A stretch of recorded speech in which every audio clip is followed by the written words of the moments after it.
Voatery noravanina ity trano izay miorina eto amorony lalana ity, izay hita eny amin'ny fokontany no Mahavoky Avaratra.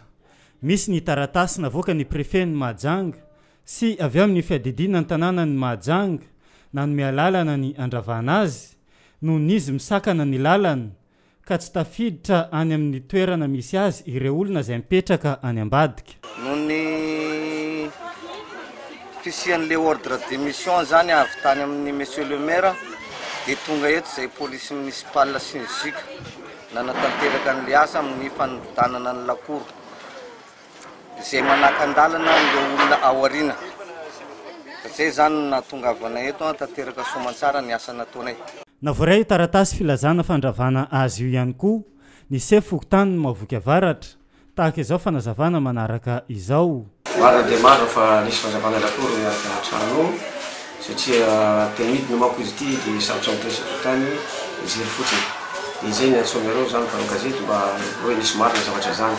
Ary efa nisy fampandrenesana mankatro voalohany 48 heures, nisy faharoa 48 heures farany izao androany 13 septembre fito ambin'ny folo sy roa arivo na tonga ny fanazavana zany avy any ambony. Izany no ny antsoinareo mpanao gazety zany mba samby ahafantarana hoe ino zavatra marina zava-misy. Fandroany moa karazana mba hoe fanentana ity zany vahoaka ny sefokotany moa angatana satria lalana io zany tena nahatonga zavatra ity resaka lalana.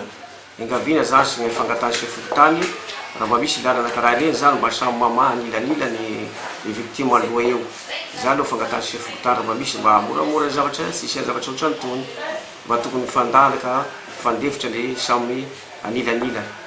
Indrindradrindra natasa Mahavoky Avaratra foana na fokotany 20 mba samby anome lalana anilanila tokony mahametimety azy aloha. Maromaro kiresana aloha zavatra angatana amin'ny fokon'olona.